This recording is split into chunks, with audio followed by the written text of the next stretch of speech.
নুসরাত, আসসালামু আসসালামু আলাইকুম। আলাইকুম। ওয়ালাইকুম সালাম ওয়ালাইকুম আসসালাম। কেমন আছিস? আলহামদুলিল্লাহ।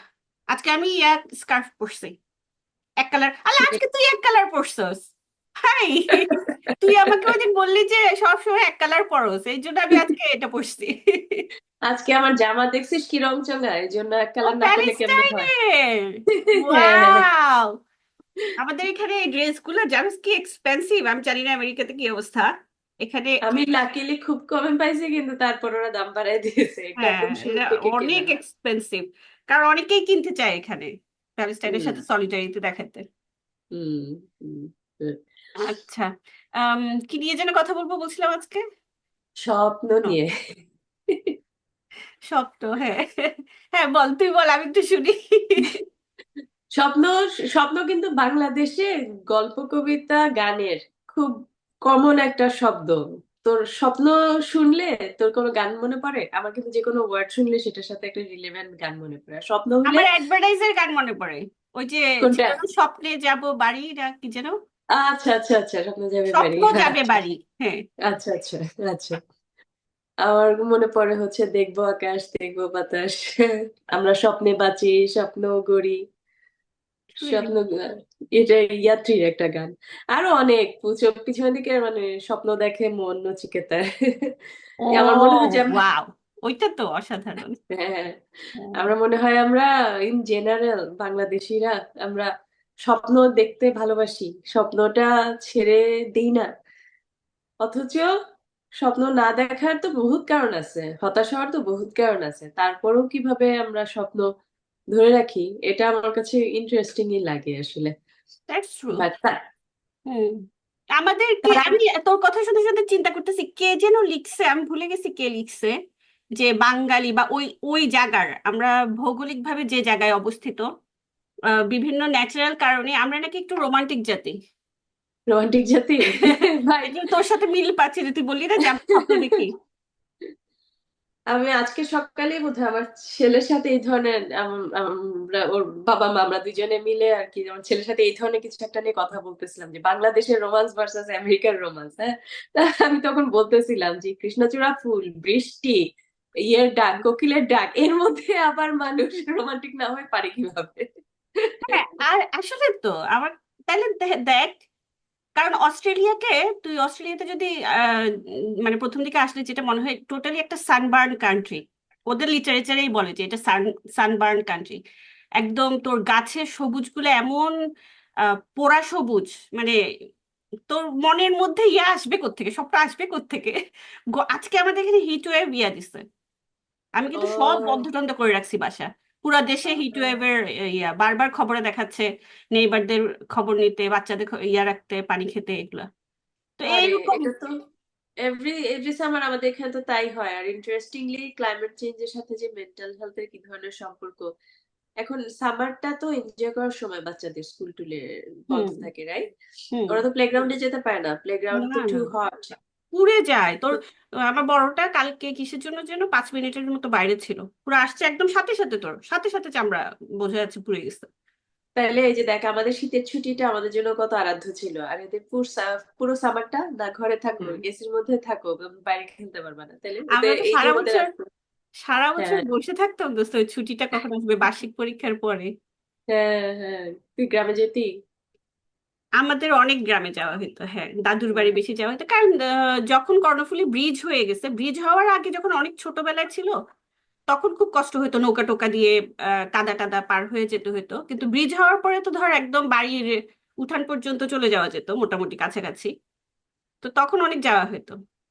তোর বাড়ি তোর ওই কোথায়? যে স্বপ্নের টপিকে মনে পড়তেছে যে আহ, আমার ব্যক্তিগত লাইফে, আমি বলি যে আমি স্বপ্নবাজ মানুষ, হ্যাঁ। আমার ব্যক্তিগত লাইফে দাদুর বাড়িতে ওই বাড়ির পরিবেশগুলা বা ওই জীবনটা, ওগুলা আমার কাছে মনে হচ্ছে অনেক ইম্প্যাক্ট ফেলছে আমার সাইকিতে। কেন বলতেছিস? তুই দেখ, আমি হয়তো চিন্তা করতেছিলাম, যেমন ধর জ্যোৎস্না, দাদুর বাড়িতে গেলে অটোমেটিক জ্যোৎস্না দেখছি, অমাবস্যাও দেখছি, এই যে একটা দেখা আমাদের মানে আমি আমার মেয়েদের কথা ভাবি, তাদেরকে আমার দেখাইতে হয় ডেকে ডেকে, আর আমাদেরকে তো কেউ দেখায় নাই, আমি তো এক্সপোজড হয়ে গেছি এগুলাতে।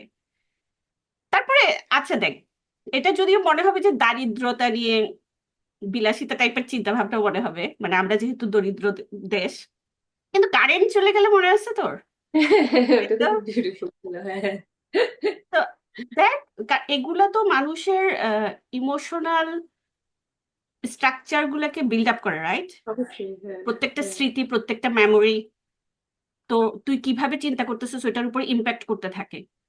এই যে কারেন্ট চলে গেলে মোমবাতির আগুনটা ধরার জন্য যে আমরা খেলতাম পড়তে বসে, হ্যাঁ। তারপরে তোর ওই যে দেয়ালের মধ্যে যে বিভিন্ন ইয়া করতাম আঙ্গুল দিয়ে ইয়া করে, অথবা হারিকেনে গান পড়ছিস, গাইতাম। হারিকেন জ্বালাইছিস কখনো? আরে, এখানে আসার পরে গন্ধটা, হারিকেনও কিনছি। হারিকেনের মানে গন্ধটা, আরে। নস্টালজিয়া। হ্যাঁ, আহ, ওই যে কালি লেগে হ্যাঁ। যেত হারিকেনের গায়ে। তারপরে মনে হ্যাঁ। আছে। আর ওই সময় মানে আসলে ওই ইয়েটা, নানু দাদু, নানু না, মোস্টলি দাদু বাড়ির ইয়েগুলা, স্মৃতিগুলা বেশি মনে আছে আমার। ওনাদের আদরের ধরনটা অন্যরকম ছিল, খুব সফট ছিল, ওই মোমের হুম আলোর মতোই ভীষণ সফট। এক একবার মজা হয়েছিল যে গ্র্যাড স্কুলে মাত্র, তখন তো সব ছেড়ে চলে আসছি এখানে, সবকিছু খুব কর্কশ, সবকিছু পারফরমেন্স হুম বেসড। আমি তো ছিলাম আদরের একটা মেয়ে, চলে আসছি, খুব খারাপ লাগতেছে। ল্যাব, ল্যাবের পাশে একটা খালি রুম, নামাজ পড়ে ওই জায় নামাজের উপরে আমি শুয়ে ফ্লোরে শুয়েছিলাম ওই খালি রুমে। শুয়ে শুয়ে মনে হচ্ছে যে নানুর কথা খুব মনে পড়তেছে, ওনার যে আদরটা, ওই সময় ওই জিনিসটা আমাকে ওয়ার্মথ দিচ্ছে। হুম এই যে বলতেছি স্বপ্ন নিয়ে, কিন্তু আসলে হয়ে গেল যে হাও, স্বপ্ন তো আসলে একটা মেমোরির একটা ফরমেশন। হুম তুই হুম যেটা বললি, হুম ইন্টারেস্টিংলি মেমোরি গুলাও না ওভার টাইম সুরিয়াল হয়ে যায়। তুই ধর এখনের একটা, তুই অ্যাডাল্ট লাইফের একটা মেমোরিও তুই যদি ইফ ইউ গো ব্যাক, মনে হবে এটা একটা ফিল্ম ছিল, একটা মুভির মতো, so surreal, it doesn't feel real. এই যে এই আমার মনে হয় কথাটাই কি, কিন্তু সাধারণ মানুষরা কিভাবে বলে নুসরাত, দেখ, এই কথাটাকেই বলে যে মনে হয় যেন ওটা আর আগের জীবনে, আরেক জীবনে। তুই যে আরেক জীবন, কথাটা বলতেছিস এটাকে এই এই ফ্রেজ করে বলে কিন্তু। দ্যাট হ্যাপেন্স হ্যাঁ। To everyone. হ্যাঁ, হ্যাঁ, হ্যাঁ। এই যে তুই, এই জন্য মেমোরি তো আসলে ফ্যাক্ট না, মেমোরি হচ্ছে ইয়োর থিঙ্কিং, যে তুই কিভাবে, এই জন্য মানে ট্রমার সাথে এটা একটা মজা, কোত্থেকে চলে আসছে, কিন্তু ট্রমার সাথে এটা একটা মজা আছে, সেটা হচ্ছে, আচ্ছা তার আগে বলি, তুই কখনো রিকারিং ড্রিম দেখিস, একই ড্রিম বারবার আসে, এরকম কখনো হয়? সেটা ভালো হইতে পারে, খারাপ হইতে পারে। একটা কমন ড্রিম আছে না অনেকের কাছে, আমি এটা শুনছি, ওই যে পড়ে যাচ্ছে ঠাস করে পড়ে যাচ্ছে। যাচ্ছে, হ্যাঁ, হ্যাঁ, হ্যাঁ, হ্যাঁ, হ্যাঁ। এটা আচ্ছা, এটা আচ্ছা। আমি যখন প্রেগনেন্ট ছিলাম, তখন রিকারিং ড্রিম দুইটা হয়েছিল। একটা ছিল এই যে পড়ে যাচ্ছি, তখন আমার জিপি বলছিল যে it's very common for pregnant women. আচ্ছা। এবং মানে ওইটা ফিলিংসটা যে কিরকম ছিল, ঘুম থেকে উঠে আমি দেখতাম যে আমার তখনও মনে হতো যে আমি পড়ে মাত্র বসছি, হয়তো এই টাইপের কিছু। হ্যাঁ, হ্যাঁ। আরেকটা আরেকটা ড্রিম হয়তো খুবই ফানি, সেটা হচ্ছে আমার মনে হতো আমার পেটের ভিতরে মাছ। এবং এটা অনেক স্কেয়ারি ছিল আমার জন্য, খুবই ইন্টারেস্টিং। স্কেয়ারি ছিল। ওইটাও রিকারিং ছিল, কেন জিজ্ঞেস করলি? রিকারিং ড্রিমের কথা জিজ্ঞাসা করছি, এটার সাথে আমি ট্রাই করতে পারবো না, কিন্তু রিকারিং ড্রিমের একটা মানে মেজর কারণ হচ্ছে, আমাদের ব্রেন যদি কোনো একটা মেমোরি বা কোনো একটা ইমোশনকে প্রসেস না করে রেখে দেয়, যেটা আমরা ট্রমার বেলায় খুব করি, হ্যাঁ, ওটাকে একদম আনটাচড রেখে ওটাকে চাপা দিয়ে রাখি, কারণ ওখানে গেলে আমাদের ভয় লাগে, খারাপ লাগে। হ্যাঁ হ্যাঁ। ওই যে ওটা আনপ্রসেসড, ব্রেন ওটা জানে না ওটা নিয়ে কি করতে হবে, হি গোজ, আহ, ইট গোজ ব্যাক। হ্যাঁ, ওটাকে আবার ইয়ে করতে থাকে, তো এই কারণে দেখা যায় যে সেম মানে ভয়ের মেমোরি বা দুঃখের মেমোরি বিভিন্ন ভাবে স্বপ্ন হয়ে আসতে থাকে, এটা হয়। Wow, that's so interesting. Trauma ইয়েতে কি করে জানিস, ট্রমা সবাই হয়তো করে না, একটা অ্যাপ্রোচ আছে হচ্ছে, তোকে খুব একটা সেফ স্পেসে স্পেসে বসায় তোর ওই জায়গায় নিয়ে যাবে, তুমি ওখানে বসো, ওটা ফিল করো, ওইটাকে প্রসেস করো, আমাকে বলো। তাহলে হচ্ছে কি, আমরা যে ভয়ে যে একটা ঝাঁপি বন্ধ করে রেখে দিছিলাম, সেটার বদলে আমরা ওটা থেকে ওখানে প্রসেস করার ইয়েটা শুরু করলাম, হুম ইমোশনটাকে আমি ধরা শুরু করলাম, চিন্তা করলাম, প্রসেস করলাম, তখন কিন্তু ব্রেন ফ্রি হয়ে গেল। সেটা হুম অনেক কষ্টকর, কিন্তু ওটা যদি হয়ে যায়, brain is free and brain is liberated. হ্যাঁ, এই হুম যে এই জন্য স্বপ্ন আমার কাছে, ইভেন অ্যাকচুয়াল স্বপ্ন মানে না, না যে চিন্তার স্বপ্ন, অ্যাকচুয়াল যে স্বপ্নগুলো দেখি ওগুলো আমার কাছে মনে হয় যে খুব ইম্পর্টেন্ট। যদি এমন হয় যে তুমি একই জিনিস বারবার দেখতেছো, একটা কিছু তোমাকে অনেক ভয় দেখাচ্ছে ঘুমের মধ্যে, ইটস ইম্পর্টেন্ট টু সি যে কোন ইমোশনটা ওটা ব্রিং আপ করতেছে, তোমার এই ধরনের কোনো ইমোশন হ্যাঁ। আছে কিনা যেটা বারবার আসতেছে। কিন্তু সব সময় সবসময় নিশ্চয়ই ইমোশন না, স্বপ্ন মানে, না। হ্যাঁ, কারণ আমি চিন্তা করতেছিলাম তার থিওলজিক্যাল পয়েন্ট অফ ভিউ। আমাদের তাফসিরের মধ্যে ওই যে আহ ইউসুফ আলাইহিস সালাম যে স্বপ্নটা দেখলেন, যে ওনাকে তারা, সূর্য, চাঁদ সিজদা করতেছে। তো ওই তাফসির ক্লাসে তখন আমাদের ড্রিম নিয়ে কিছু ইয়া ছিল। এবং আমি, অনেকেই হয়তো জানে না, ইসলামিক স্কলারশিপে, দোস্ত, মুসলিম স্কলারশিপে ড্রিম কিন্তু খুবই ইম্পর্টেন্ট একটা প্লেস আছে এটার। এবং আচ্ছা। এটা এটা নিয়ে তোর ক্লাসিক্যাল তাফসির থেকে শুরু করে সব জায়গায় কিন্তু অনেক ডিটেল ডিসকাশন। এবং তোর এটাকে আরবিতে যে টার্মটা কি ছিল, রুইয়া। রুইয়া মানে হচ্ছে তোর গুড ড্রিম, যেটা হয়তো in fact it could be coming from, যে আমরা যেহেতু বিলিভার, আমি যেহেতু বিলিভার, তো বিশেষ করে যে এটা আল্লাহর কাছ থেকে আসতে পারে তোর কাছে একটা message. It's a good dream. যেটা গুড ড্রিমের মনে হয় তিনটা ভাগ করছিল, একটা গুড ড্রিম, একটা হচ্ছে খারাপ ড্রিম, আর একটা হচ্ছে সাবকনশিয়াস প্রসেসিং, যেটা তুই বলতেছিলি। হ্যাঁ, যেটা বলতেছিলাম তোকে যে আহ, তো তোর ইন্টারনেটটা অনেক কম। আমার আমার ইন্টারনেট কানেকশন আনস্টেবল, হ্যাঁ, এর জন্য মনে হয়। দেখি আবার ফ্রিজ। হ্যাঁ, আবার ফ্রোজেন হয়ে যেতে পারে। সমস্যা নেই, তখন আবার ঢুকবো দে। আমার এখানে কোনো একটা সমস্যা হচ্ছে। আচ্ছা, কি বলতেছিলাম? তুই বলতেছিলি যে ইয়ে, স্বপ্নের খুব ভালো ইয়ে আছে, রু ইয়া, এই ধরনের আচ্ছা, একটা শব্দ গুড ড্রিম বলতেছিলি যে যেটা, হ্যাঁ। আরবিকে। হ্যাঁ, হ্যাঁ। আচ্ছা, তোকে জিজ্ঞেস করি, তোর লাইফে কি কখনো এরকম হয়েছে যে তুই একটা স্বপ্ন দেখছস, and then it happened, something happened, যে যে তুই কানেক্ট করতে পারছো সেটা আমি ওই ড্রিমে বুঝছিলাম, এই টাইপের? আমি ওই যে ইশতেখারা করলে ওটা পরে হয়েছে, ওইরকম হয়েছে, কিন্তু মানে ওই সাইকিক রিলেটেড টাইপের কিছু হয় নাই, যেটা যেমন যে এই এটা ইস্তেখারা, দেখছি কিন্তু পরে। তোর ইস্তেখারা, ইস্তেখারা কি? You are asking for the dream. You are asking for the message from God through dreams. So ইসলামের কিন্তু ড্রিম একটা অনেক বিশাল একটা পার্ট। সমস্যা হয়ে গেছে কি জানোস, আমি যখন আমাদেরকে যখন ক্লাসিক্যাল স্কলারশিপটা পড়াচ্ছিল, এটা একটা মনে হয়েছে যে it's a science, obviously, right? এটা তো সায়েন্সের অনেক বড় একটা পার্ট। কিন্তু এখন আস্তে আস্তে জিনিসটাকে, মানে ড্রিমটাকে, যেহেতু আমাদের ইজতিহাদ বন্ধ হয়ে গেছে কলোনাইজেশনের পরে, আমাদের পুরো স্কলারশিপটাই তো নষ্ট হয়ে গেছে, নষ্ট করে দেওয়া হয়েছে, নষ্ট হয়ে গেছে। এখন ড্রিম নিয়ে যা চলে, মানে এগুলো হচ্ছে তোর সস্তা রাস্তায়, ওই যে কিভাবে বলা যায়, যে খুব বাজে ইন্টারপ্রিটেশন, এবং ইয়াতে এটা একটা ব্যবসার মতো হয়ে গেছে। কিভাবে মানে মানে ড্রিমের ব্যাপারটা তো তুই ধর আর কি, ইশতেখারা যেটা হয় যে আমি নামাজ পড়লাম, পড়ে আল্লাহর কাছে বললাম যে আল্লাহ এটার মধ্যে ভালো থাকলে তুমি আমাকে পথ দেখাও, খারাপ হলে আমাকে একটা মন্দির থেকে জেস্টার দূরে দাও। সরাই নিয়ে যাও। আর নট নেসেসারিলি যে সেটা আবার ড্রিমের মাধ্যমে আমরা আল্লাহর থেকে কোনো ইয়ে পাবো, এটা এমন হতে পারে আমাদের মন ঘুরে যেতে পারে, হ্যাঁ, রাইট? এটা ওভারঅল একটা। তো তখন ধর কেউ যদি একটা ড্রিম দেখে, হ্যাঁ, এটা হইতেই পারে আল্লাহ থেকে আসছে। দ্য আদার থিং ইজ আমাদের ব্রেনে ওটা প্রসেস হয়ে টয়ে we kind of came to a conclusion, Allah হ্যাঁ, হেল্পড হ্যাঁ, আস এটাও হইতে রিচ। পারে, ফোকাসড হইলি পর বেশি, হ্যাঁ। হ্যাঁ। এখন কি হয়েছে বললি যে ইয়ে হয়ে আমি যেটা গেছে। বলতেছি ওটা হচ্ছে পানি পড়ার মতো হয়ে গেছে। হুজুরদের কাছে যায়, এবং ইটস এ কাইন্ড অফ ব্যবসা এখানে। অনেকে হচ্ছে ডাইরেক্ট টাকা নেয়, অনেকে টাকা দেয় না, ডিফারেন্ট ঘুরায় পেঁচায় জিনিস নেয়, অনেকে পাওয়ারের জন্য করে, স্ট্যাটাসের জন্য করে। সেটা হচ্ছে তোর হুজুরদের কাছে যেমন গিয়ে পানি পড়া নেয়। আমি জানি না তুই পানি পড়ার জিনিসগুলো দেখছোস গ্রামে, আমি যেহেতু বেশি গ্রামে যাইতাম, আবার আচ্ছা। যেহেতু একটা অনেক বড় ওয়াইড একটা সোশ্যাল সার্কেলের মধ্যে বড় হওয়া হয়েছে, আম্মুর কারণে, আব্বু হ্যাঁ, আম্মুর কারণে, পলিটিক্যাল, হ্যাঁ। এই যে পানি পড়া, তাবিজ, এই যে তাবিজ, এগুলা এগুলা কিন্তু আমাদের সমাজে যে কি পরিমাণ ছড়ানো, এবং এই বিজনেস গুলা যে কি পরিমাণ প্রফিটেবল বিজনেস। ও তাই? অনেক, অনেকে অনেক। আমাকে, অনেকে বলে যে এই যে ইয়ে করা, পানি করা, তাবিজ করা, এগুলা কিন্তু ইয়ে মানে আসলে হয় রিয়েল। ওই যে কিন্তু অ্যাগেইন তোর হচ্ছে এগুলো তো নলেজ, অফকোর্স এগুলো নলেজ না, যেমন হাত দেখাও কিন্তু একটা নলেজ তোর। কোরআন শরীফেও কিন্তু হাত দেখার এই জিনিসগুলোর সাথে কিন্তু ইঙ্গিত করা আছে, যে বাট এই নলেজ গুলো এমন নলেজ, এটাকে খুব ইজিলি তুই যারা এগুলার স্পেশালিস্ট, তারা কিন্তু এসব নলেজ বিক্রি করা বা এসব নলেজ নিয়ে তোর some kind of capital gain করতে চেষ্টা করে না। কিন্তু ওই যে ধর্মটা তো আমাদের সমাজে পুরাটাই এমন হয়ে গেছে এখন, ধর্ম ইটসেলফ এটাকে কিভাবে বলবো তোর, পাওয়ারের একটা পয়েন্ট, যেটাকে ম্যানিপুলেট করে তুই বিভিন্ন রকমের পাওয়ার গেইন করতে পারবি। এনিওয়ে ওইটা বাদ দে, আমি তোর ড্রিমের কাছেই ফেরত যাই।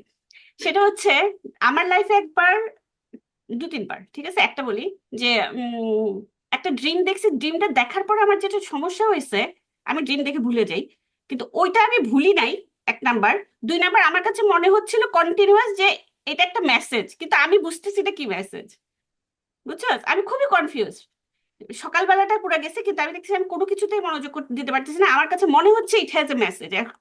এবং ওই যে ফজরের আগে দেখছি, ঠিক ঠিক ফজরের আগে আগে দেখে উঠে গেছে। তো ওই সময়টা তো বলে যে আহ, মানে ড্রিম দেখলে এটা ইট হ্যাজ এ মিনিং।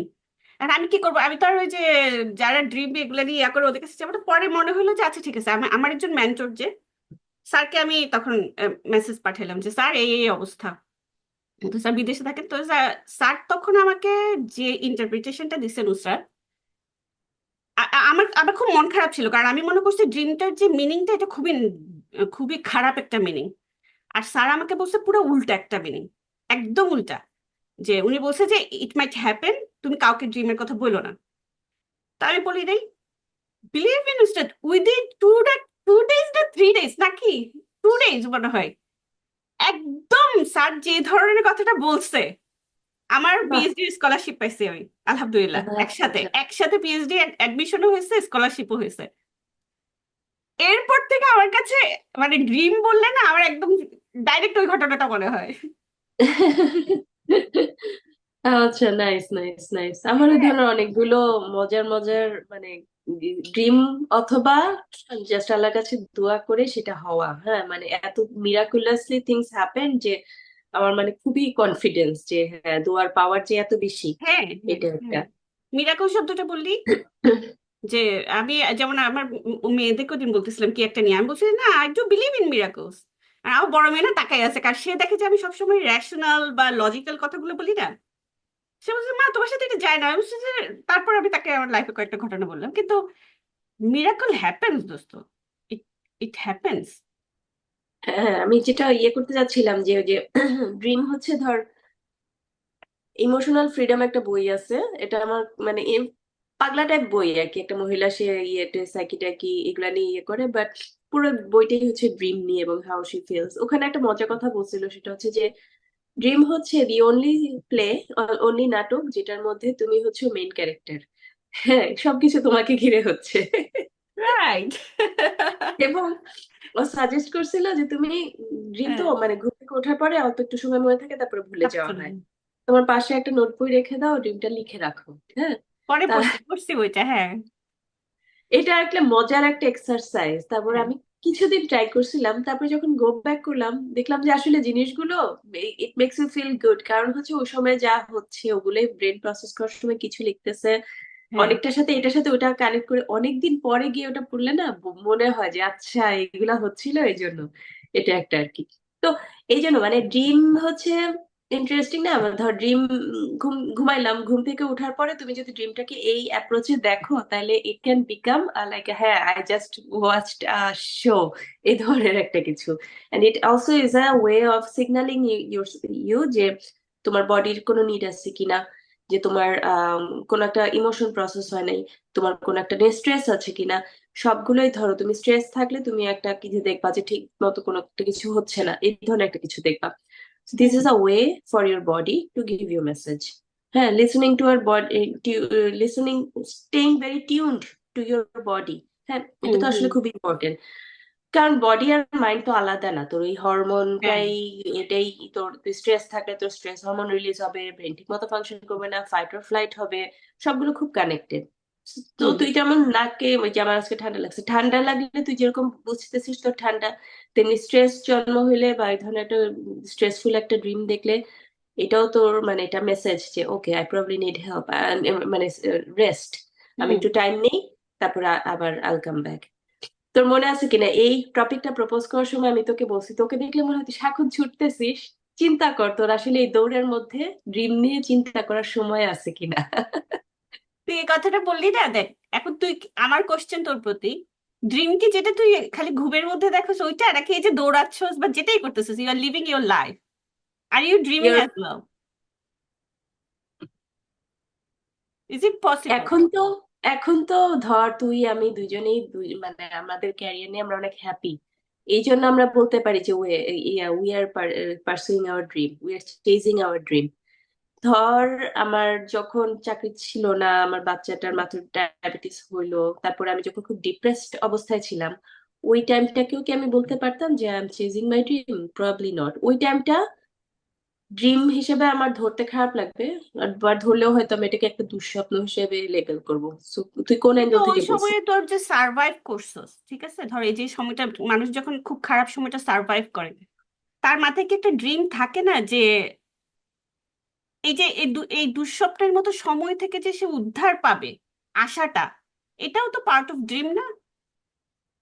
হ্যাঁ, অবশ্যই রেজিলিয়েন্স। আর হচ্ছে রেজিলিয়েন্সটা তো আসেই হচ্ছে যে ইউ হ্যাভ হোপ। আল্লাহ তো আমাদের বলছে হ্যাঁ। তোমাদেরকে কখনো হতাশ হওয়া যাবে না। হ্যাঁ, হুম হুম। তো হ্যাঁ ওইটা তো রাখা ওই সময়। এখন লুকিং ব্যাক আমি বুঝি যে হ্যাঁ, ওই সময় যদি আমি মানে স্বপ্ন দেখতাম তাহলে এটা হইতো।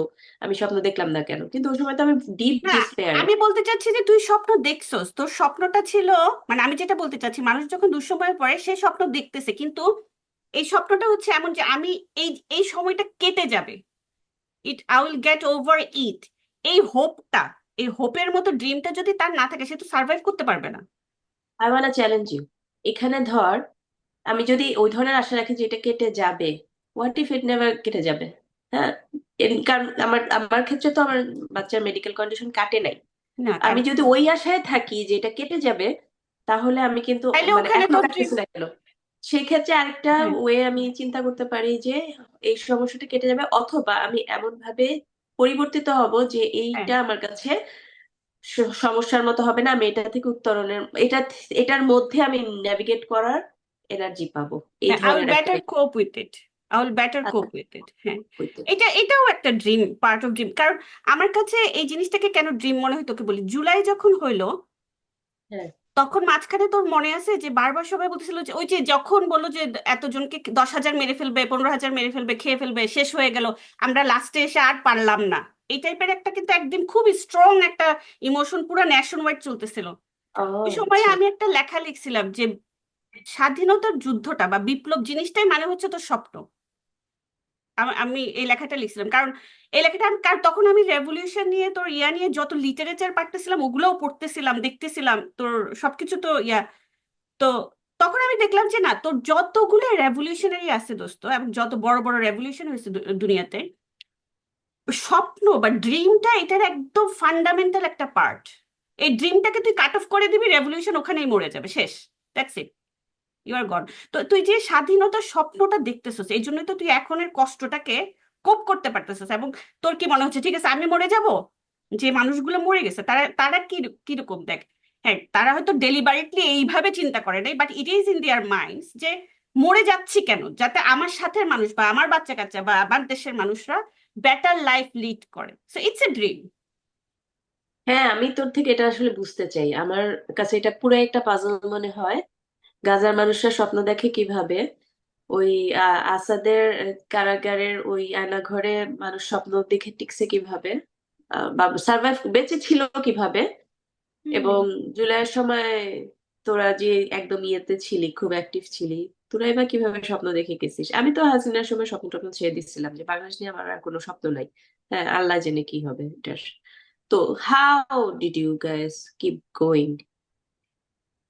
আমি যেমন ধর 2018-তে যখন কোটার ইয়া হলো, একটা জিনিস কি জানোস, তুই স্বপ্ন দেখার জন্য তো ট্রিগার লাগবে, ট্রমার যেমন ট্রিগার লাগে, আমার কাছে হ্যাঁ, মনে হয় মানুষের স্বপ্ন দেখার একটা ট্রিগার পয়েন্ট লাগে। যেমন ধর 2018-র কোট আন্দোলন আমার জন্য স্বপ্ন দেখার অনেক বড় একটা ট্রিগারিং পয়েন্ট ছিল। আমার কাছে তখন সিম্পল এই জিনিসটা মনে হয়েছে যে এই বাচ্চাগুলা যেগুলা এই ফ্যাসিজমের ভিতরে জন্মাইছে, ফ্যাসিজমের ইতিহাস তাদেরকে ক্লাসে পড়তে হয়, এগুলা নিয়েই পড়ালেখা করে, কন্টিনিউয়াস মিডিয়াতে এগুলো শুনতেছে, সেই বাচ্চারা যখন রাস্তায় যেভাবে, তোর মনে আছে একটা ছবি, একটা স্কুলের ইউনিফর্ম পরা বাচ্চা যে কাঁদতেছিল ওই যে এভাবে? নিরাপদ সড়ক আন্দোলনের কথা হ্যাঁ হ্যাঁ হ্যাঁ বলতেছিস? হ্যাঁ হ্যাঁ হ্যাঁ, দুই হ্যাঁ হাজার হ্যাঁ আঠারো হ্যাঁ হ্যাঁ। তখন আবার কোটা আন্দোলনও তো হয়েছিল, কোটা ওকে, নিয়েও তখন একটা আন্দোলন হয়েছিল, নিরাপদ সড়ক আন্দোলনটার কথাই আসলে আমি বলতেছি। হ্যাঁ। আচ্ছা, হ্যাঁ হ্যাঁ তো ওই তখন আমার মনে হয়েছে যে আল্লাহ যেন আমাদেরকে দেখাচ্ছে যে আমরা বড়রা তো আশা ছেড়ে দিচ্ছে, আর হ্যাঁ। পলিটিশিয়ান যারা তারা তো পুরা নষ্ট, আমি এটা এখনো বলি। আমি 36 তারিখ তো স্বাধীনতার পরপরই বলছি, এটা নিয়ে অনেকেই আমার উপর খেপা যে স্বাধীনতার পরপর আপনি কিভাবে এটা বলেন যে এই দেশকে পলিটিশিয়ানরা কিছু করতে পারবে না। আমি ওটার ব্যাপারে, ওখানে আমার কোনো ড্রিম নাই, দ্যাটস গড। ওকে, ওকে। কিন্তু ওই বাচ্চাগুলা দেখে আমার তখন মনে হয়েছে যে আল্লাহ হয়তো আমাদেরকে দেখাচ্ছে যে কোন দিক দিয়ে যে আহ, উনি আমাদেরকে ফ্যাসিজম থেকে উদ্ধার করবে, তাদেরকে দিয়ে, ছোট ছোট বাচ্চাদেরকে দিয়েও হইতে পারে, ইউ নেভার নো। এবং ওইটা, ওই যে বললাম যে এটা আমার কাছে ট্রিগারিং পয়েন্ট ছিল। আরো আরেকটা জিনিস বলি তোকে, শোন।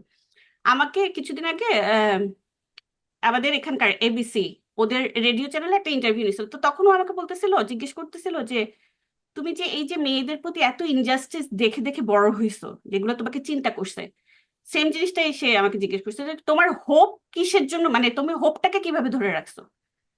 তো তখন আমি আরেকটা জিনিস মনে হয়েছে দোস্ত, এখানে রিডিংটা, পড়ালেখাটা এবং তোর exposure to the literature of the world, এটা খুবই ইম্পর্টেন্ট।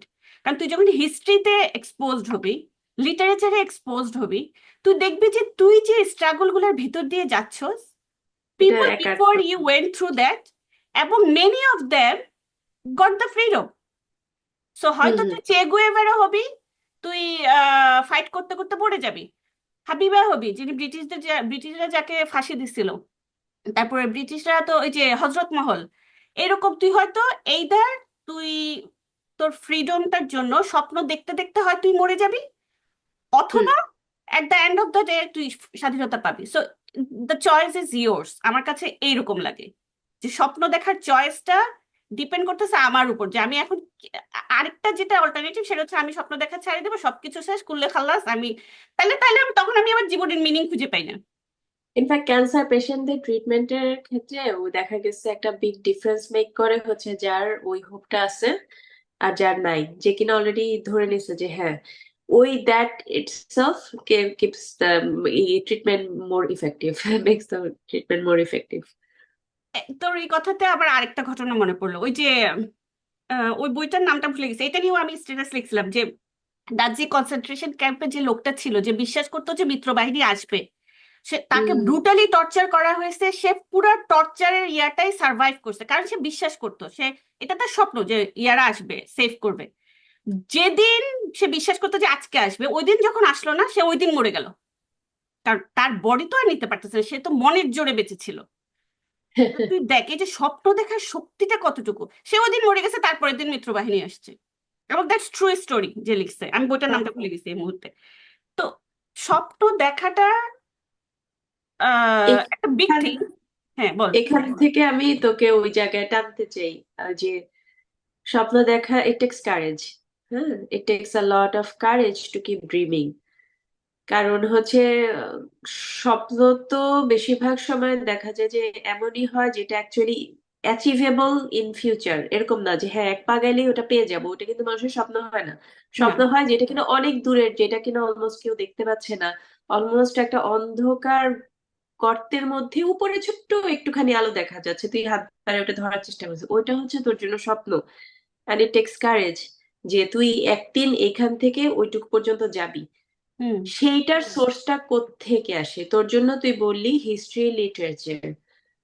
শুধু হিস্ট্রি আর লিটারেচার না দোস্ত, আরেকটা জিনিস আমার কাছে খুব ইম্পর্টেন্ট লাগে, সেটা হচ্ছে বিলিভ ইন দ্য গুডনেস।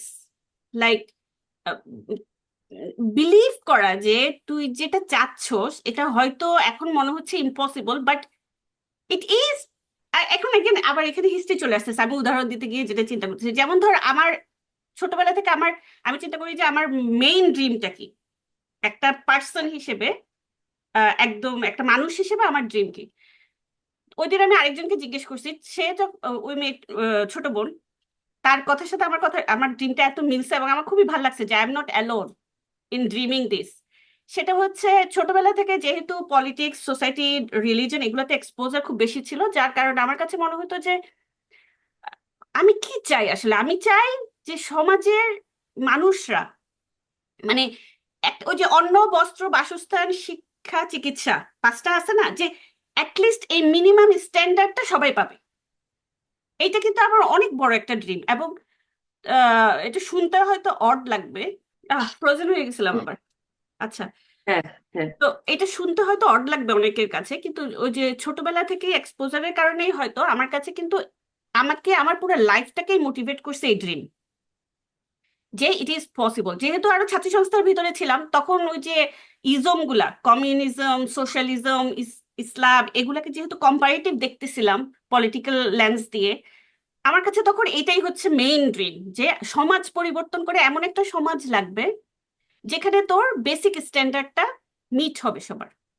তারপর তুই ওকে। দেখ, আমি যখন ইয়াতে গেলাম তোর কোরআনিক উলুমুল কোরআন ওয়া দিরাসাত আল ইসলামিয়া যখন পড়া শুরু করলাম অনার্স মাস্টার্সে, এবং এর আগে মাদ্রাসাতেও, তুই দেখ ধর্মের আমরা যেটাকে শরিয়া আইন বলি নুসরাত, এই শরিয়া আইনে কিন্তু তুই জানোস ইন্ডিভিজুয়াল রাইটস যেটা exactly kind of same thing. একটা মানুষের 6টা রাইটস বা হক আছে তোর।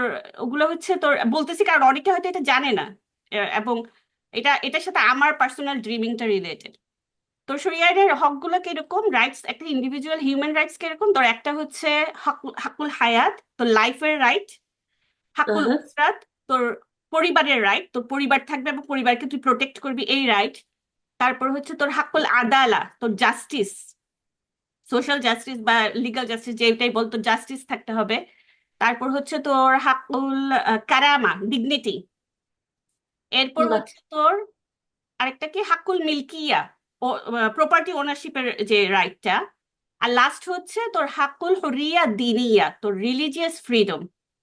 তুই আচ্ছা। এই 6টা রাইটকে দেখ, এবং সেম কিন্তু অন্ন, বস্ত্র, বাসস্থান, শিক্ষা, চিকিৎসা, এগুলোই কিন্তু সেম, সেম জিনিসগুলো কিন্তু এত চমৎকার ভাবে এই যে যখন আমি এগুলো পড়ছি তখন আমার কাছে মনে হচ্ছে দ্যাটস হোয়াট আই ওয়ান্ট।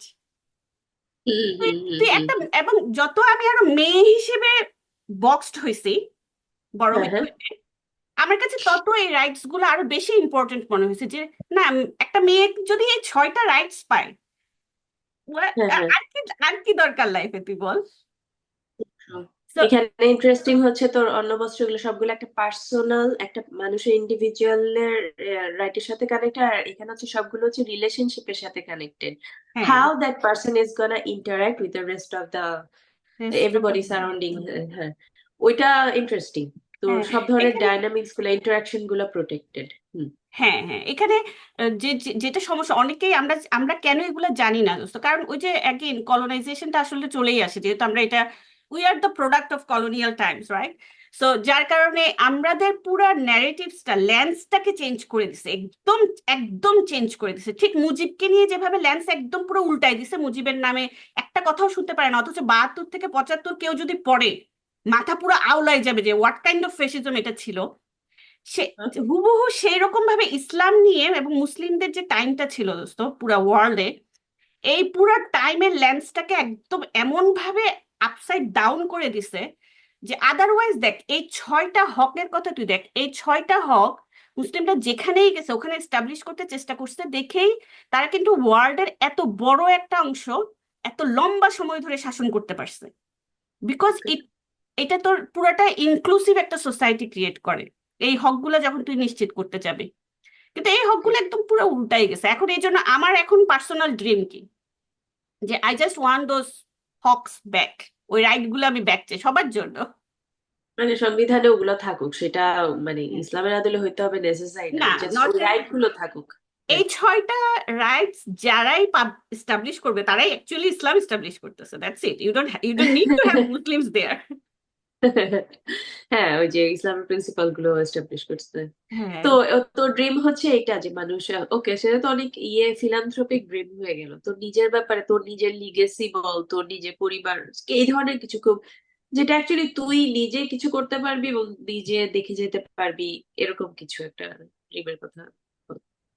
আমার যেমন পার্সোনালি একটা, এখন এটা আবার ওই ওই ড্রিমের সাথেই মিলে যায় সেম টাইপের, কারণ হচ্ছে আমার পার্সোনাল একদম, ধর 3টা ড্রিম যদি চিন্তা করি যে কি করে যেতে চাই বা এখন কি করতে চাচ্ছি, তার মধ্যে একটা যেমন হচ্ছে আব্বুকে নিয়ে, জামাতকে নিয়ে, মহিলা জামাতকে নিয়ে, জেন্ডার নিয়ে, আমাকে নিয়ে সব মিলাই যে একটা বই আমি লিখতে চাই। আচ্ছা। এবং তখন দেখ কারণটা কি, কারণটা এক নাম্বার হচ্ছে বাংলাদেশের জামাত নিয়ে ন্যারেটিভস টোটালি অ্যাগেন ওই মুজিবের ন্যারেটিভ যেভাবে উল্টানো, জামাতের ন্যারেটিভসটা পুরাটা উল্টানো।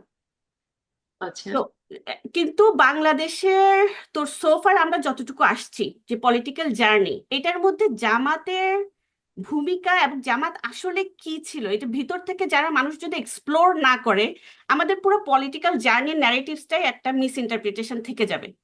সো দেখ, আমার দেশের হিস্ট্রিটাকে এক্সপ্লোর করার যে ইচ্ছাটা, এটা কোত্থেকে আসতেছে? ওই অ্যাগেন, যে আমার সোসাইটির এই ন্যারেটিভস গুলোকে ফিক্স করা বলবো না, যে আসল জিনিসটা বের করে আনতে চেষ্টা করা।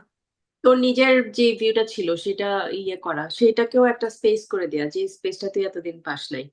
অফকোর্স, হ্যাঁ হ্যাঁ। এবং এটার সাথে আরেকটা ছোট্ট জিনিস জড়িত, যেমন ধর, যেহেতু আমি চাই যে আমি এটা ইংলিশে লিখবো, কারণ আমার মেয়েরা তো কখনো জানে না যে বাংলাদেশে আসলে কি হয়েছে, কেন হয়েছে, কেন আমরা বিদেশে চলে আসছি, বিদেশ কেন আমাদের জন্য সেফ স্পেস মনে হয়েছে। শুধু আমরা না তো, কত হাজারে হাজারে, লাখে লাখে ইনফ্যাক্ট। তারপরে কেন তাদের নানা ভাইয়ের ফ্রেন্ডসদেরকে ফাঁসি দিছে, কেন বাংলাদেশে ওই যে জুলাইয়ের যুদ্ধ নিয়ে বাবা মারা এরকম করলো পাগলের মতো। তো এগুলো তো আমরা এখন যদি লিখে না যাই, ওরা তো জানবে না কখনো। জানবে না, হ্যাঁ। So it's a very big dream for me. Allah, তোর খুব কথা ভালো। শুনি, বল, তোর কথা বল। আমার ড্রিম আসলে এখন মনে হয় আমি বোধহয় মানে মানুষ এখনকার সোসাইটি যেমন, they are very detached even with their own body, মানে they don't even listen to their body, আর মাইন্ড তো বহু দূরে থাক।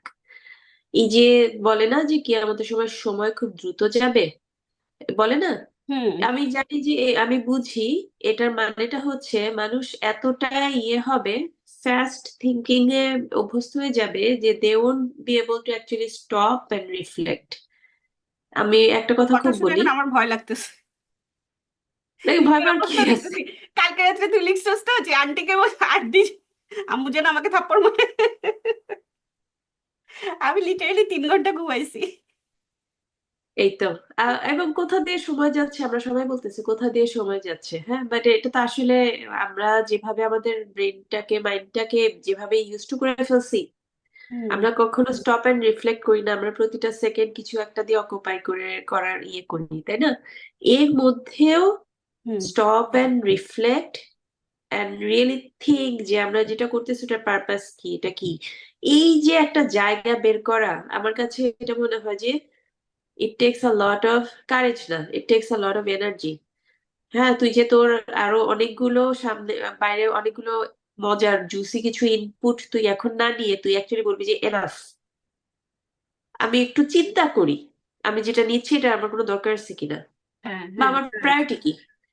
এই জায়গাগুলো মানুষ যদি একটু, আমার কাছে লাগে যে এটা যদি আমি কোনোভাবে একটা পার্ট অফ লাইফ করে দিয়ে যেতে পারতাম, আমি জানি না এটা আমি কিভাবে করবো, but I do C a way to connect with mental health. কারণ হচ্ছে মেন্টাল হেলথ, যেই কিনা মেন্টাল হেলথের ব্যাপারটা নিয়ে একটু কনসার্ন দেখাবে এবং একটু টেক কেয়ার করতে আসবে, তাকে অবশ্যই পজ করে বুঝতে হবে যে আমি কে, আমি কি, আমি কি চাই, আমার এই ডায়নামিক্স গুলোর মিনিং কি, আমি আমার সময়টাকে কিভাবে কাজে লাগাচ্ছি, এগুলো তো একইভাবে মানে যে স্পিরিচুয়ালিটি দিয়ে পার্সু করবে, যে ধর রিলিজিয়াস, সেও কিন্তু একই, মানে আল্লাহর কাছে আমার পারপাস কি।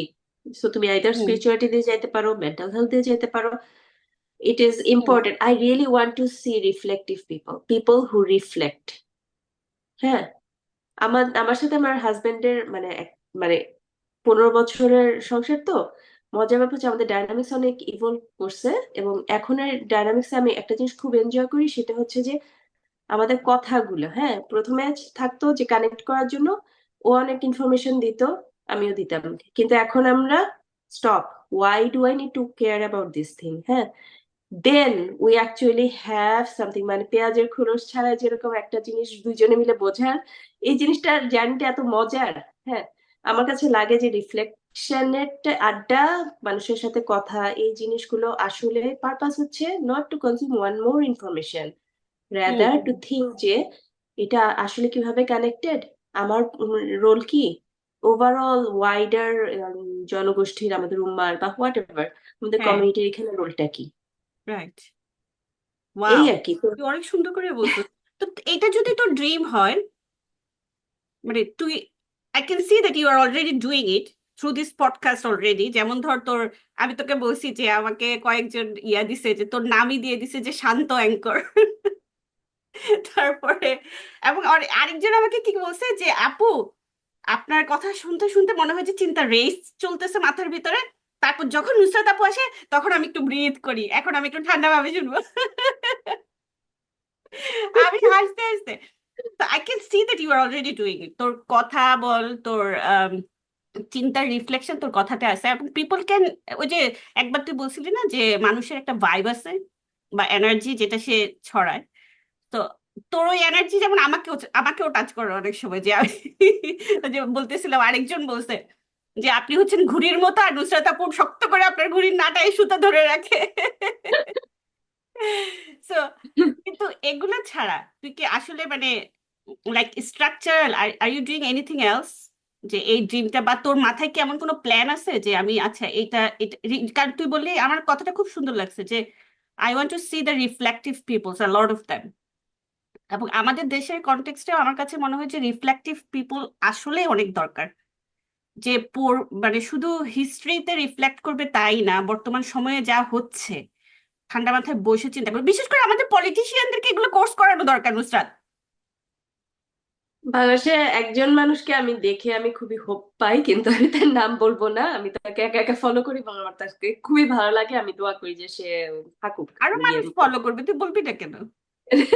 না, এখন খুব পলিটিসাইজড একজন পার্সন, বাট আচ্ছা। আমি আশা করি যে সে মানে পড়াশোনা আছে এবং আশা করি যে সে থাকবে এবং এই ক্যাওসের মধ্যে থেকে নিজেকে গুটায় টুটায় যা করার ওভাবে মানে একটা নোংরের মতো মানে একটা ইয়ে দেখাবে আর কি, দিক নির্দেশনা হুম দেখাবে। হুম হ্যাঁ, এরকম একটা আশা আমার আছে। এটা ছাড়াও আমার মনে হয় যে বাংলাদেশের মানুষ বরং আরো একটু বেটার রিফ্লেক্ট করে দেন হচ্ছে ওয়ার্ল্ড ওয়াইড যে ধরনের পাগলামি চলে। হ্যাঁ, এই জন্য আমি আসলে বাংলাদেশের মানুষকে নিয়ে বাংলাদেশের যে ওয়ে অফ থিঙ্কিং, এটাতে আমি খুব হোপফুল। এটা আমার ভালো লাগে। আমার মনে হয় যে এইগুলাই আসলে পুরো পৃথিবী, যে পিনাকি বলে না যে আমরা সবার উদাহরণ হইতে পারবো, I can see that in a sense যে আমরা যেহেতু খুব গরিব একটা ব্যাকগ্রাউন্ড থেকে আসছি, চাকচিক্যর হুম। মধ্যে একদম ডুবে যাওয়ার যাইতে আমাদের ওটা আমাদের ইউজ টু না। সো উই হ্যাঁ অলওয়েজ হ্যাঁ। Come back. তারপরেও আমরা রান্না করি, তারপরেও আমরা দাওয়াত খাওয়াই, এই জিনিসগুলো হচ্ছে ইট ব্রিংস আস ব্যাক। এত কিছুর পরেও আমার ছেলে বলে আমি হচ্ছে 150% বাংলাদেশি, 1% আমেরিকান। কেন বলে? ওকে তো আমি কোনোদিন Wow. আমি কোনোদিন ওকে বাংলা কোনো প্রোগ্রামে নিয়ে যাই নাই, কিন্তু হ্যাঁ, সে ওইটা কোডটা সেন্স করতে পারে। এটা কিন্তু আমাদের প্রত্যেকটা বাংলাদেশির মধ্যেই আমার মনে হয় কিছু না সামহাও এটা আছে। এই জিনিসগুলো কম আমাকে হোপ বেশি দেয়। হ্যাঁ। এই জিনিসগুলো আমাকে হোপ দেয়। আমি ওভারঅল, দেখ আমার মেয়ের নাম রাখছি আমি কম্প্যাশনেট। হ্যাঁ, মানে একটা Chinese word, because I do want to see more compassion. এবং এই ইয়াং জেনারেশনরাই পারবে, somehow they hmm. Will connect with the wider humanity in a way. তোকে আমি কথা বলার সুযোগ দিচ্ছি না, বল। না না, আমি তোর কথা আসলে শুনতেছি, এবং আমি কোয়াইট শিওর যারা শুনতেছে তারা তোর কথাটার সাথে মানে it has a lot of things to think about. জেনজির এই যে এমপ্যাথি বা কম্পেশনেটনেস, এটা কোত্থেকে আসছে এগুলো অনেক কথা হইতে পারে, কিন্তু আমিও এটা দেখি দোস্ত। যেমন আমার কাছে অনেক সময় না, যেহেতু আমি আমার দুই মেয়ের বড় হওয়াটাও অবজার্ভ করি, আমার মজা লাগে। এটা এখানে আমার রিসার্চার মাইন্ডটা চলে আসে, আমি দেখি যে মানুষের দুইটা বাচ্চা কেমনে বড় হইতেছে দোস্ত। তো এবং আমার প্যারেন্টিং খুবই মানে ইয়া টাইপের প্যারেন্টিং, কখনো তাদেরকে পুরো অ্যাডাল্ট হিসেবে ট্রিট করতেছি, কথা বলতেছি কি মানে এমন অবস্থা, আর কখনো একদম আম্মুর মতো বা আগের কালের টিপিক্যাল মাদের মতো পারলে ঝাড়ু নিয়ে দৌড়াই। Can relate. আমরা রিসার্চ ওরা আমাদের রিসার্চ স্পেসিমেন। বল। তো এর মধ্যে না হঠাৎ হঠাৎ কেমন জিনিস হয়, যেমন আমি আমি মনে করি কি আমি ভেরি কনসার্ন এবং খুবই সতর্ক রেসিজমের ব্যাপারে বা এই ধরনের বিলিটলিং, এটা যেহেতু যেহেতু আমরা এগুলোর ভিতর দিয়ে গেছি এবং এটাই আমাদের ফিল্ড অফ স্টাডি টাইপের, রাইট? সেই আমাকে ওই দিন কি একটা কথা যেটা আমি বলছি মার্কেটে, আমার ছোটটা একদম ঠাস করে আমার সামনে গেছে বুঝছোস, মানে like it's very important for her, সে আমার সামনে গিয়ে ঘুরে আমার চেহারায় তাকাইছে, তাকাই বলতেছে যে আম্মু why did you say that, এবং আমি তখন বলছি আমি কি বললাম, তো তত মনে গেছে, পরে সে আমাকে পয়েন্ট আউট করলো, আমি এক্সাক্ট ইয়াটা বলতে চাচ্ছি না যেহেতু এটা একজন মানুষের সাথে রিলেটেড, সে পয়েন্ট আউট করলো তুমি যেটা বলছো এটা কিন্তু রেসিস্ট। বিশ্বাস কর পুরা ওই সময়টা মার্কেটে তারা কিনতেছে, কিন্তু আমি পুরো অ্যাবসেন্ট মাইন্ডেড, কারণ আমার কাছে মনে হয়েছে শি ইজ 9 ইয়ার্স ওল্ড, আমি 42 হব ইনশাল্লাহ, আমি এই এইটা নিয়ে পড়ালেখা করি, এইটা নিয়ে এত কনসার্ন, এত সচেতন, সেই আমার যদি slip of tongue, which means slip of thoughts as well, এটা আমাকে ইয়া করে চলে গেছে, সে এটা ক্যাচ করছে। এই এই generation, this is something totally different. এবং আমি তখন পরে বাসায় এসে ওদেরকে কি বলছি জানো, বলছি যে আমার মনে হয় না আমি আসলে তোমাদেরকে খুব ভালোভাবে বুঝবো, এবং I can see that near ফিউচারে তোমাদের সাথে আমার অনেক বেশি কনফ্লিক্ট হবে, কারণ তোমাদের চিন্তা ভাবনা পুরো ডিফারেন্ট লেভেলের। তো ওরা হ্যাঁ হাসে, ওরা এই ধরনের কথাবার্তা ইউজ টু। ঠিক আছে, তো এই জন্য হ্যাঁ তখন যখন আমি আবার চিল্লাচিল্লি করি, তখন আবার আমাকে একটা রিমাইন্ডার দেয়। বুঝছস? অ্যাজ লং এজ দেখ, আমাদের এটা একটা ভালো জিনিস যে আমরা রেসপেক্টটা করতে পারবো। ওরা বয়সে ছোট কিন্তু আমরা হ্যাঁ, ওদেরকে রেসপেক্ট করতে জানি, এই জন্য শিখতে পারবো আর কি। ওদের ভালোটা থেকে আমরা শিখবো। হ্যাঁ, হ্যাঁ, এবং তাদের ড্রিম যেমন, আবার দেখ এই জেনারেশনের ড্রিমটা যদি তুই চিন্তা করস, আমি খেয়াল করছি ওদের জেনারেশনের ড্রিমের মধ্যে এনভায়রনমেন্টাল ক্রাইসিসটা কিন্তু অনেক বড় একটা জিনিস। এই হুম। বাচ্চাগুলো কিন্তু কোনো এদেরকে তো দেখলে মনে হবে যে পুরাটাই অ্যাপলিটিক্যাল, এদের এদের পলিটিক্সের সাথে কিছু নেই, কিন্তু এরা হচ্ছে সবচেয়ে বড় পলিটিক্যাল। গ্লোবাল সিটিজেন পুরোপুরি। হ্যাঁ, এবং হ্যাঁ, আর্থ পুরোটাকে তাদের নিজেদের দেশ মনে করে। এই হ্যাঁ, আর কি। এবং বিলঙ্গিংনেসটা, যেটা হয়তো আমার আমার কাছে, যেটা মনে হয় আমার কাছে অনেক প্রবলেমেটিক ছিল, যেমন বাংলাদেশের প্রতি বিলং করতে, যেহেতু আমাকে ছোটবেলা থেকে রাজাকারের বাচ্চা শুনতে হয়েছে, এই বিলঙ্গিংনেসটা আনতে আমার অনেক কষ্ট হয়েছে, বাট ইট ওয়াজ দেয়ার। এটা আমি ফিল করছি যখন পরে বড় হইতে হইতে, এবং বিশেষ করে তো জুলাই মানে এটা পুরো সব বন্যার মতো ধুয়ে মুছে দিছে সমস্ত কনফিউশন সবকিছু। কিন্তু ওদের ক্ষেত্রে দেখবি যে কনফ্লিক্ট ওদের বিলঙ্গিংসে আসলে তেমন প্রবলেম করে, আমি জানি না ডাইনামিক্সটা, এগুলো নিয়ে যেহেতু আমি পড়ি না, I can't comment on that, কিন্তু যেমন তারা যেভাবে অস্ট্রেলিয়ান হওয়াটাকে হোল্ড করে আমি দেখি, হ্যাঁ হ্যাঁ হ্যাঁ। পুরো এক্সাক্ট ওয়েতে বাংলাদেশ হওয়াটাকেও তারা যেভাবে হোল্ড করে, মানে ফ্যাসিনেটিং দেখতে। অথচ আমার বাচ্চা বড় হওয়ার সময় আমি খুব ওয়ারিড ছিলাম, আমি ওকে কি বাংলাদেশ শিখাবো, আমি ওকে কিভাবে বাংলাদেশি বানাবো, আমার কিছু করা লাগেনি। যে তখন খালি একটা জিনিস শুনছিলাম যে বাচ্চারা আসলে ফিলোসফি অবজার্ভ করে, তুমি যাই বলো হ্যাঁ, ওটা শিখবে না, ওরা philosophy life. Somehow he picked it up.